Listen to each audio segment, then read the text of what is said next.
வணக்கம் வணக்கம் நண்பர்களே, நான் உங்கள் அரேஸ் ரோபி. இன்னைக்கு நம்ம பார்க்கக்கூடிய டாப்பிக்கை பார்த்தீங்கன்னா புனிதர் பட்டம் பெற்ற தேவசகாயம் பிள்ளை அவர்களுக்கு தான். அதாவது இதற்கு முன்பு மரிய தெரசியா அவர்கள் கேரளாவை சேர்ந்தவருக்கு புனிதர் பட்டம் கொடுத்தாங்க.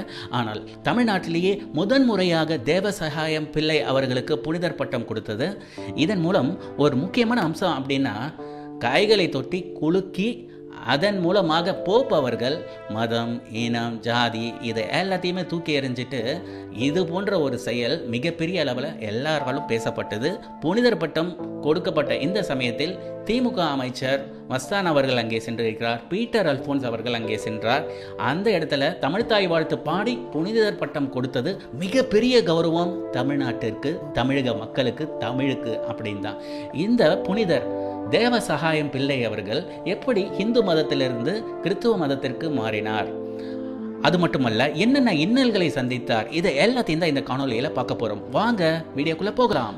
நண்பர்களே, புனிதர் அப்படின்ன உடனே ஒவ்வொரு மதத்திற்கும் சாமியார், சாமி, புனிதர் அப்படின்லாம் சில பட்டங்கள் கொடுத்து பல போலி சாமியார்களையும் நாம் பார்த்திருக்கிறோம்.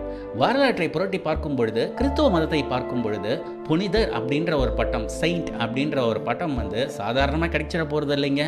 அவங்க வாழ்ந்த காலத்தில் அவர்கள் எப்படி வாழ்ந்தார்கள், அந்த கோயிலை கட்டி அவரை வழங்குறதுனால அந்த வணங்குவதால் மக்கள் பயனடைந்தார்களா, இதை எல்லாத்தையும் பார்த்து தான் இந்த புனிதர் பட்டம் கொடுக்கிறார்கள். ஸோ தேவசகாயம் பிள்ளை அவர்கள் என்னென்ன இன்னல்களை சந்தித்தார் என்பதை ஒரு சின்ன இது பார்த்தோம். நண்பர்களே, நீலகண்டன் என்ற இயற்பெயரை கொண்ட இவர் லாசர் என்ற பொருள்படும் வகையில் தேவசகாயம் என்ற பெயரை மேலும் கொண்டார். இவர் தேவசகாயம் பிள்ளை என்ன சிறு வயதிலிருந்தே சமஸ்கிருதம், தமிழ், மலையாளம் என்ற பல மொழிகளில் இவர் புலமை பெற்றிருந்தார்.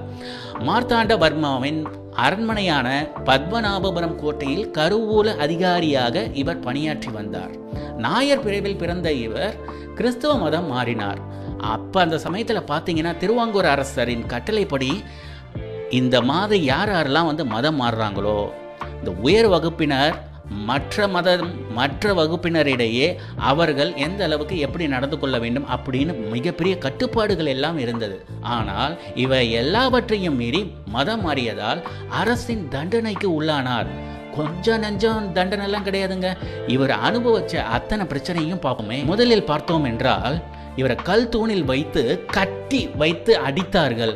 இது ஒரு மிகப்பெரிய கொடுமைங்க அந்த காலகட்டத்தில். அடுத்து பார்த்தீங்கன்னா, எருமையிலிருந்து விழுந்தவர் எருமையை இழுத்து செல்லும் ஒரு விதமான இவருக்கு ஒரு தண்டனை கொடுக்கப்பட்டது.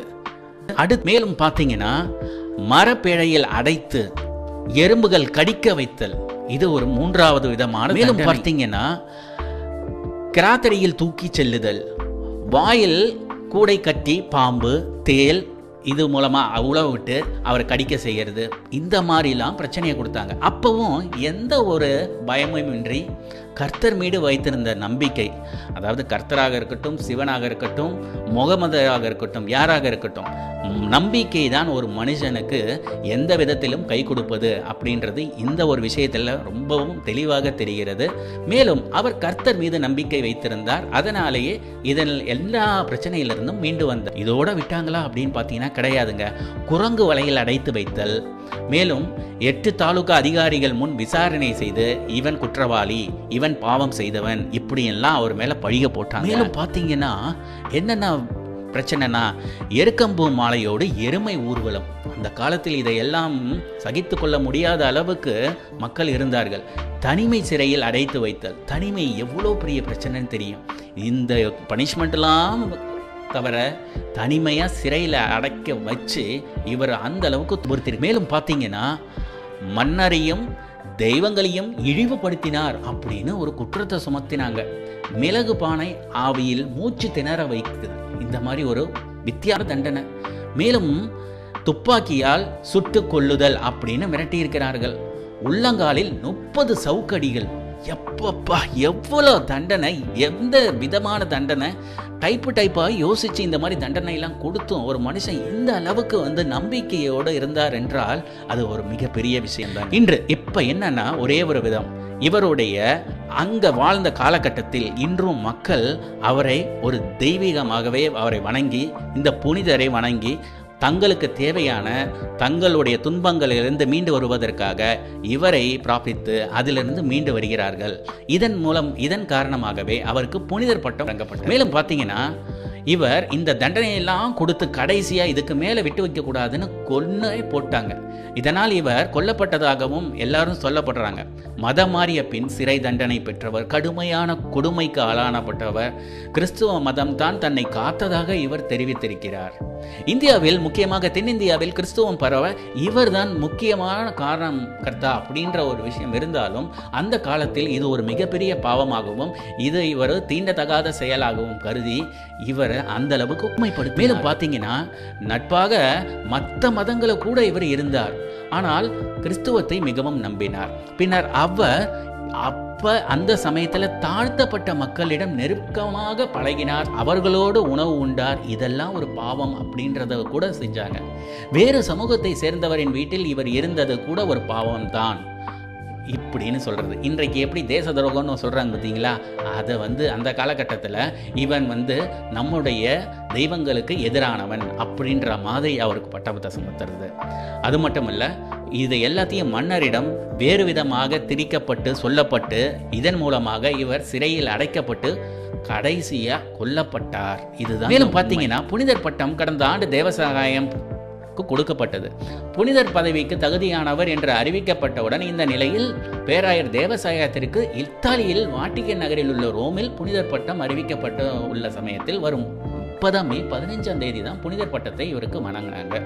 தமிழகத்தை சேர்ந்த ஒருவர் புனிதர் பட்டம் பெற்றது நாம் எல்லோருக்கும் சந்தோஷப்பட வேண்டிய ஒரு விஷயம். அவர் இந்துவாக இருந்தால் என்ன, கிறிஸ்துவராக இருந்தால் என்ன, எந்த மதத்தை சார்ந்தவராக இருந்தால் என்ன, நம்பிக்கை தாங்க. அது இந்து மதமாக இருந்தாலும் அதன் மீது நம்பிக்கை கொள்ளுங்கள். ஆனால் மதன் மீது நம்பிக்கை வைப்பதை விட வெறிகுணம் கொடுத்து அந்த மாதிரி அலையாதீங்க. இதுதான் முக்கியமான ஒரு விஷயம். இந்த சமயத்தில் இதை கௌரவப்படுத்தும் விதமாக புனிதர் பட்டம் அவர் வழங்கப்பட்ட இந்த சமயத்தில் நமது தமிழகத்திலிருந்து KS செஞ்சி மஸ்தான் அவர்கள் சிறுபான்மையினர் நலத்துறை அமைச்சராக இருக்கக்கூடியவர், திமுகவை சார்ந்தவர். இவரும் காங்கிரஸை சார்ந்த பீட்டர் அல்போன்ஸ் அவர்களும் வேட்டிகன் சிட்டிக்கு சென்றுள்ளார்கள். இதன் மூலம் கௌரவித்த தேவசகாயம் பிள்ளை அவர்கள், தமிழகத்தை சேர்ந்த தேவசகாயம் பிள்ளை புனிதர் பட்டம் பெற்றது.